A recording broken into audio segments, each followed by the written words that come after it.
as we close out this year,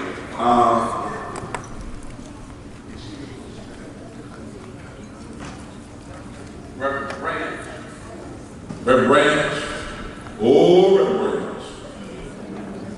he's back in the back. All right, and certainly everything happens because there are people who are willing to use their gifts and talents to make things happen.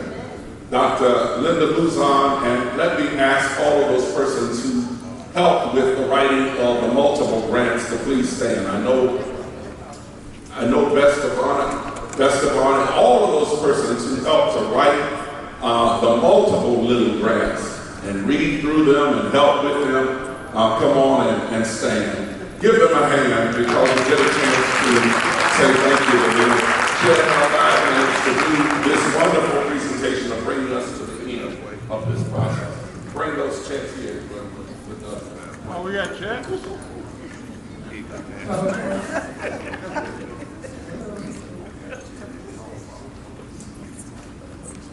Okay. We're in the second district, and I know I have a PowerPoint to say that we went over yesterday. I'm glad protocol has already been established, and I'm so glad. I want to have that first slide.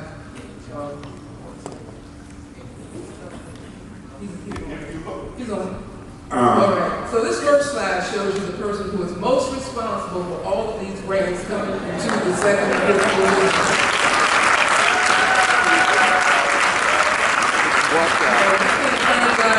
We talk about the bishop's godly judgment, but overall it is God who decides which bishop we will get. And he chose this one because he knew this one had vision and would allow us to do some things that we have never done before. I do want to share that the second district is the only district in the A&E Church that received 5 Lilly grants. Amen.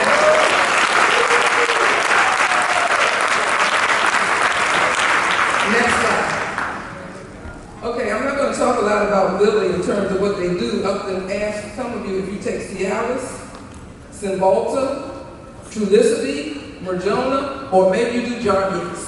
Okay, so if you do that, Jardiance, because you got diabetes, that's where your money's coming from Lilly. They have to put aside a certain amount that they need to give away, because if they don't give it away, it's taxable. So they have a religious division, and that religious division is where we get our monies from. And so those are the things that Lilly looks at in terms of how they're going to expend money for the grants that they give out. Next slide, please. So this talks about why we were ready, basically, to go ahead and get monies from Lilly. And a lot of it has to do with the vision that the bishop gave us. So while we were able to secure monies, I was able to write in the grant, but he had a care tour. He had visited every church. And because of that, when I was writing the grant initially, which we turned in 3 days, thank you, Dr. Bonner, and at that time it was Reverend Parson. We turned around the grant in 3 days. It was terribly good in terms of proofing, but Lilly said, you know something, there's enough in here that will give you another opportunity. So going to the next slide, we were able to get a planning grant. They said you need some time to figure out what it is that you're going to do. And so with the planning grant, we were able to have those, and I don't know how many people remember, Bishop had all the clergy in each one of the districts and talked about what is it you need, what would you like to do, etc. And we used all of that to write an implementation grant. From that grant, going to the next slide, we thought we could focus in on a few people. Those who knew the pastorate, we talked about those who were assigned to and appointed to different congregations, church planters, those who were had large congregations, were going into leadership positions, and then we want to talk about those who were in the twilight of their careers. Next slide. What happened?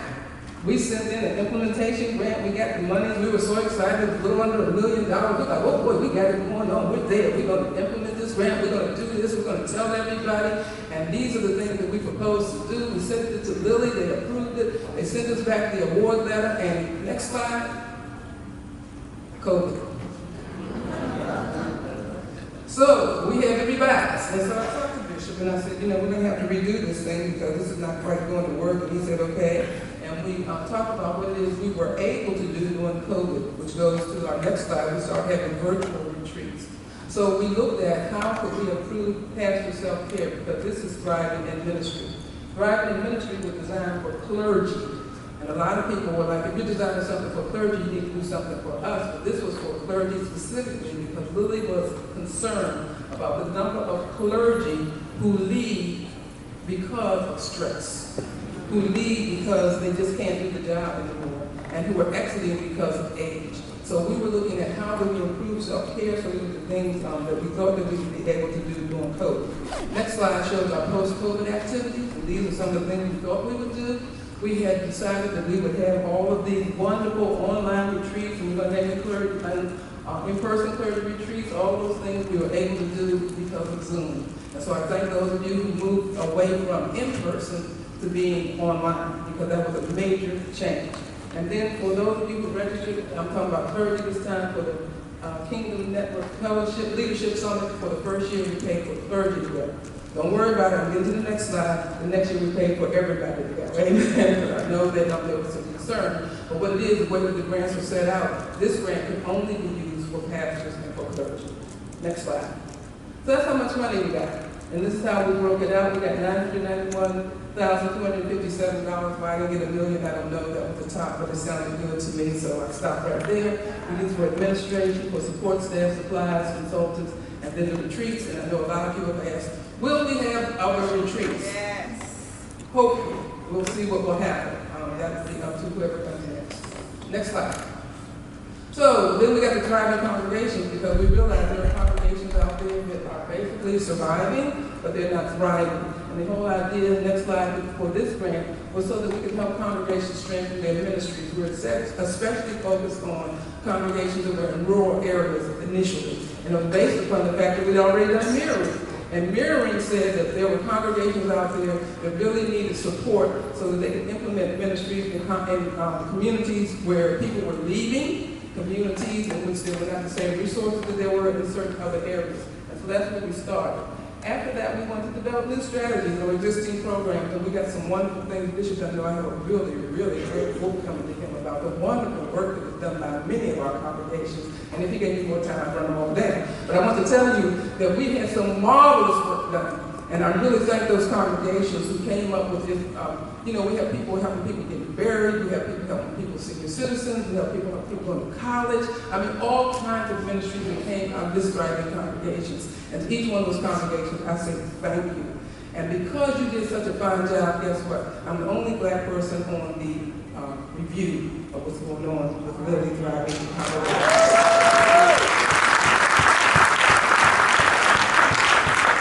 So we came up with these great ideas again. We're going to establish these pastoral teams. We're going to develop these concepts. We're going to do all this kind of stuff. And next slide, what happened? We gave money to these, but guess what? There was COVID again. So all of these wonderful, wonderful things that we planned on doing in person, all the coaching things we were going to do in person we couldn't do. This is a list of the first group that got monies from the Thriving Congregations. Next slide. This is the second group of churches that got money from Thriving Congregations. And then Bishop had understood, coming to the next slide, that we didn't have all the fresh vegetables that we needed in our neighborhoods. Many of our stores were being closed. Some of them were what they call deserts. They don't want to say that anymore. Some of our neighborhoods are deprived of supermarkets. So we moved to our farming initiative. And if you go to the next slide, this is what's going on now in Greater Mount Nebo with the district's farming initiative is being implemented. That's for the whole district. The whole district. Anybody who wants fresh vegetables, you can get in contact with folks who are responsible for Greater Mount Nebo, and they're doing a marvelous job. I don't know too much about farming. I've learned more over the last few months than I ever knew before, because I'm a city girl, and when we wanted vegetables, we went to the supermarket. Next slide. So we got $992,866, and as you can see, most of that went out to the churches or to farming. We did do some in supplies, and we did some in administration. So I want you to see how we expended those monies. Next slide. This is our current initiative, and this one we got $1.5 million from Lilly. I finally got it rounded up and stop cutting yourself short. And so for this one, I want everyone to understand we are reimagining, that's a big word here, the way that parenting is done in terms of Christian education. That includes biological parents, grandparents, godparents, foster parents, adoptive parents, caregivers, anyone who takes care of children. If you remember, and I know some of you are not as old as me, we used to have little Sunday school cards with white people on them. Yeah. Anybody remember those cards? Yeah. Yeah, okay. Yeah. You know, the white Noah led all the animals in the ark.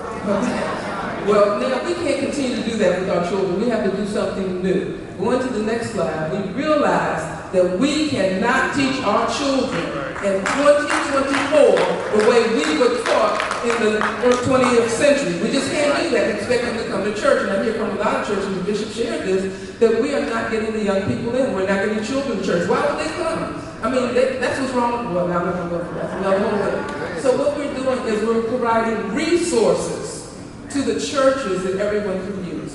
Resources that will bring us into the 21st century. I went online and I didn't realize they have a game with the little asteroid thing. And so at the top, the question was, who was the first man that God created? And the answer was Adam. So I pulled my little slingshot thing back, and before I knew it, Adam had fell down, burned, and crashed. But I know that there are children who would have done that faster than me, and I got the second one wrong because it asked who was the woman. I'm like, Eve, I got it this time. And I pointed my little thing, and before I know it, Eve fell on Adam, and they were both dead. But anyway, that's the kind of resources we want to give to you, because we know that our children learn differently. They use a lot of technology. We're able to create an app if we want to.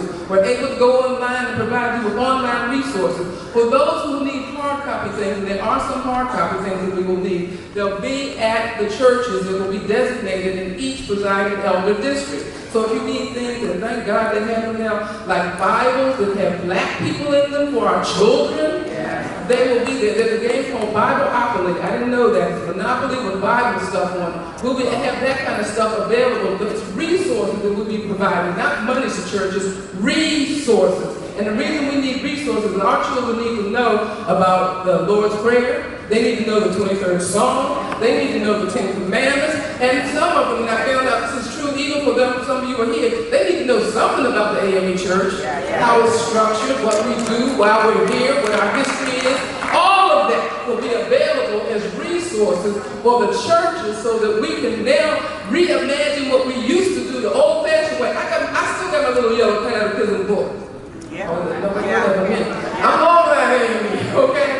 I still have, my nephew's not going to read that. He said, oh, what's that? I think the book about the AME Church. She said, yeah, okay. Anyway, on to the next slide. So what we will develop are resource kits, and I just listed a few things here that are available online. Children can pray to, that's available. Hands to hold, which gives you activities you can do at home. Old Testament review, New Testament review. If you memorize Bible verses, there's things for that. There's Christianity Today that has all kinds of resources online. These will be listed on the website so that you can implement them in your local church, but you can also implement them in your community. We can't continue to do what we do and then say the children don't know anything about God. That's on us, and we got to do it differently. Next slide. So this is the further, that's a Bible asteroid, that's why I lost a Bible blast, I lost both of those. There's music online, they even teach you how to do the liturgical dance online. You don't have anybody in your church that can do it? Go online and get this stuff. There are full-length movies online featuring black folks, hello, that you can show for free. So I'm just showing you some of the resources that will be available to you on that website. Like I said, there's bulk Bible verses, there's games, there's in-person activities. Used to be a time in my house anyway, we all sat down and ate dinner together. Yeah. So there'll be activities you can do one-on-one in the car. Moving right along. So we'll have the resource kits. These are the things you can do. Moving to the next slide. This will all come through your Christian education directors within each one of the presiding elder districts. That's what we're working with you. This shows how we'll develop. We'll have resources in the circle. You'll tell us what you need, because we may not cover every base, and we'll tell you what's available, and we'll continue to reimagine so that we can get this right. Next slide. All right, I'm done. This is the website. Okay? I got 2 more slides. This is the budget, $1.5 million. Next slide. These are my thank yous. And I know this is going to be fast passes, but I want to thank all the people who were involved. Sister Janet Benjamin, Dr. Bonham, Dr. Wayne Boyd, Reverend Roxanne Parson, Reverend Johnny Branch, Dr. Commodore, Reverend Myers, Reverend Vernon Ware, Sister Holmes, Reverend Bryce, Reverend Norfolk Virginian. These are people who did evaluations, who even wrote for us. And the last one I want to thank is the 2nd Episcopal District for all the work that you did to make this possible. And the reason I wanted to share this last slide, a lot of you don't know, Bishop was willing to have us get a scalability grant, which would expand it beyond where we are now. But unfortunately, we didn't. So I talked to Lilly, and based on the good work that we've done, we're eligible to do that next year, if the next bishop sees that vision. Thank you, Bishop.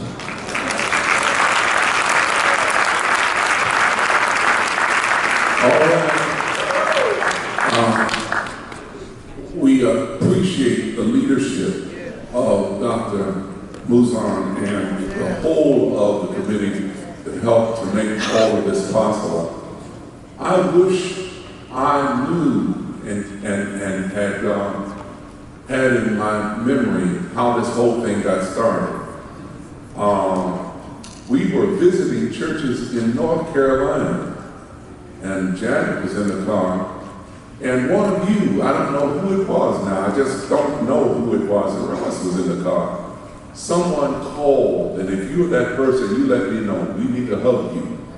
Someone called and made me aware of the Lilly grant.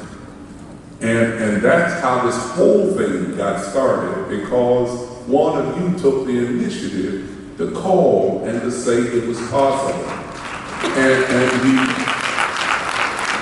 And though I don't remember that person and did not know that person, they did that. And so wherever they are, whoever they are, thank you. And from there, Dr. Muzan has made mention of a lot of things. One of the things that has not been said was part of its success throughout the Episcopal District was the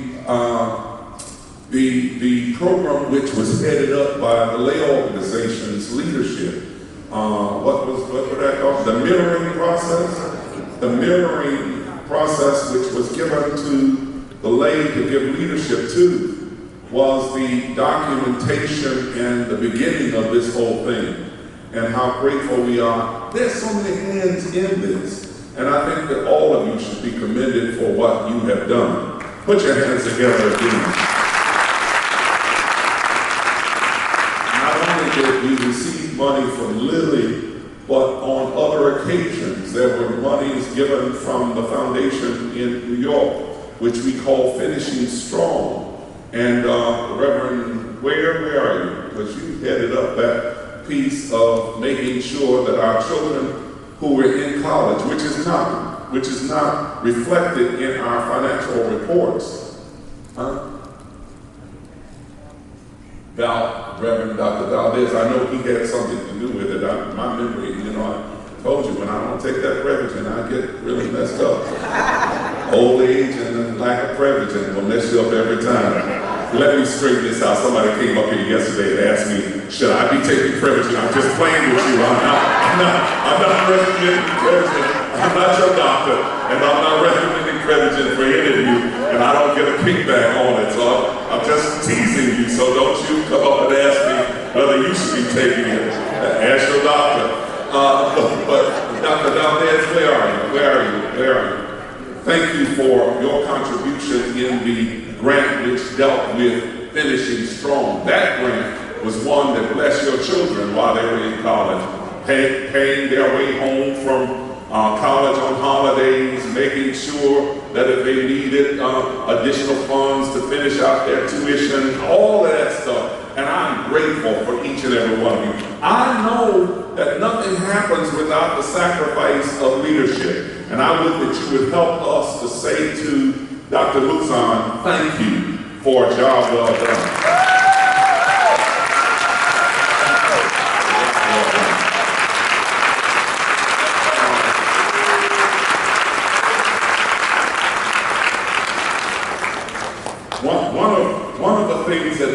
One of the things that we did want to do in terms of being responsible for the resources, there were, as Dr. Muzan reported to me, additional resources that were available that we just didn't want to, we didn't want to leave them around.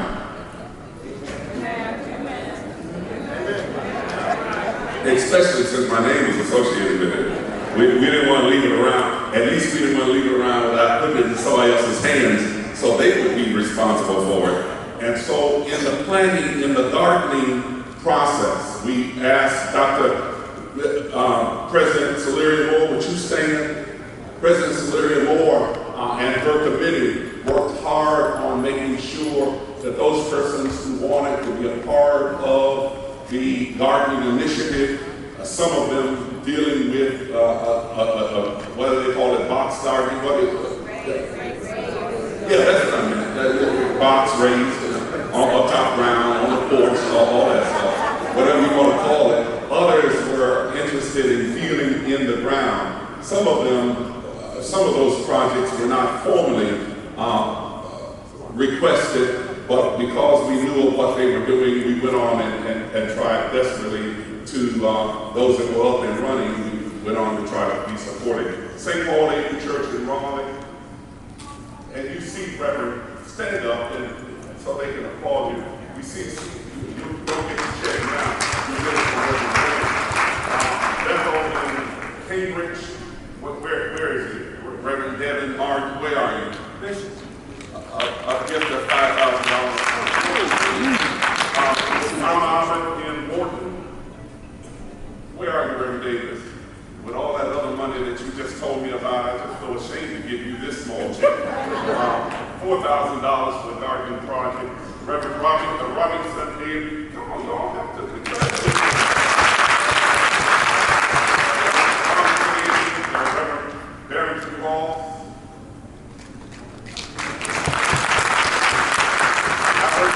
He's not here. Please come get it to check anybody who wants it. No, I'm just joking. Wright's Chapel, Wright Daily Church in Elton, Reverend Burns Hill.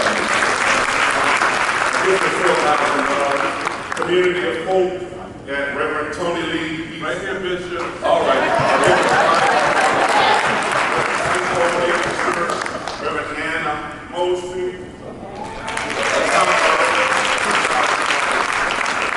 Turner Memorial, Reverend Darrell Kearney, he's not here, but I know his member is here.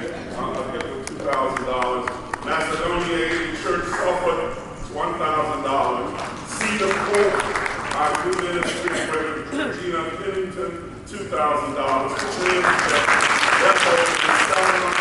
Reverend Christopher Edwards, $5,000. Where's Ahoba? Let me tell you what happened to me when I first visited Ahoba.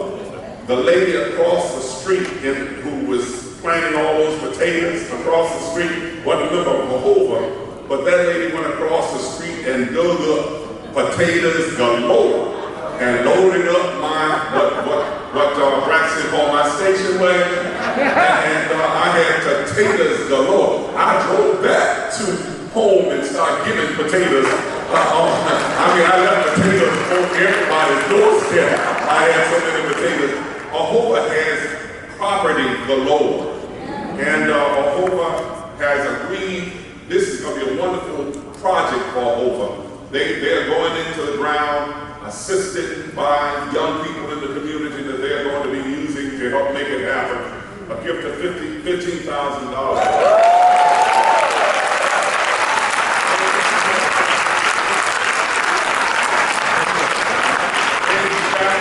Yes, Reverend Barbara McGill.